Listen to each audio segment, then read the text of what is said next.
dag skal vi kigge på vores skole. Nemlig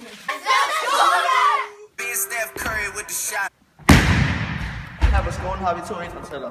En herinde og en på den anden side af væggen. Her kan du lave næsten alle slags sport. F.eks. fodbold, basket, du kan også spille hockey. Og vi er rigtig glade for hallen. Og vi har også et redskabsrum, som vi gerne vil vise rundt i. Her på skolen har vi 3 redskabsrum.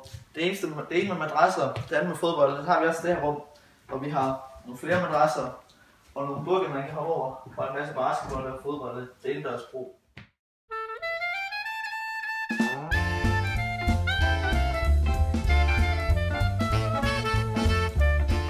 I skolen har vi en rigtig god kantine, som er mest brugt til de små børn, fordi de ikke kan vælge til frokost endnu.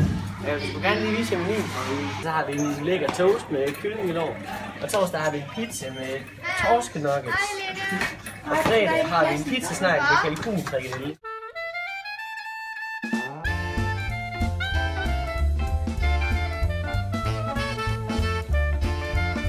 Vi står nu uden for Brugsen, som er de ældre børns kantine. Kom og få et kig ind.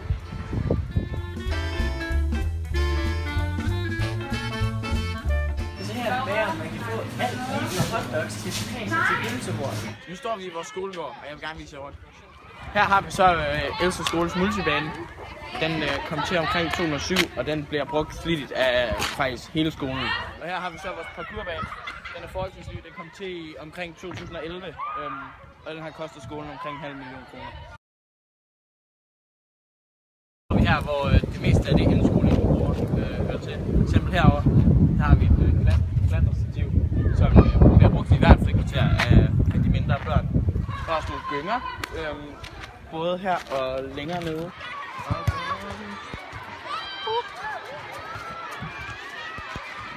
Hvor Else Skole er en rigtig stor skole, og der går omkring 800 elever, så er det også rigtig vigtigt, at der er god mulighed for parkering.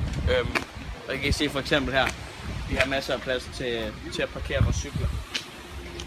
Det her det er så parkeringspladsen, der hører til selve skolen. Man kan se, der er rimelig godt parkeret lige nu. Og om morgenen der er den her helt proppet, også med forældre, der skal sætte deres børn af.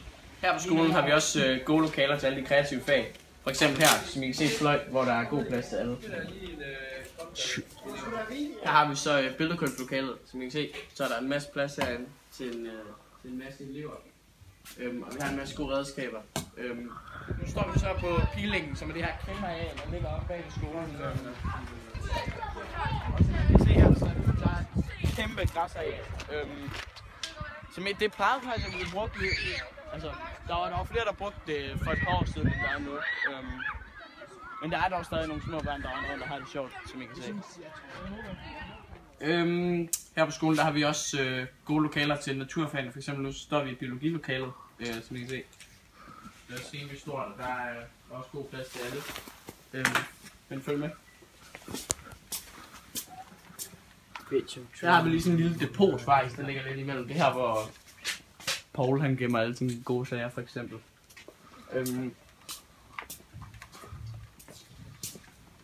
Og så kommer vi så ind i fysiklokalet her.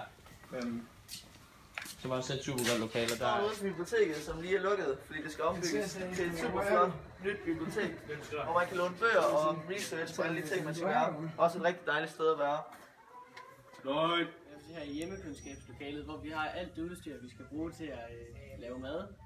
Hjemmekundskabslokalet er et rigtig godt lokale for at få en pause fra de faglige fag. Vi sidder nu her på lærerværelset, hvor alle de bedste lærere sidder.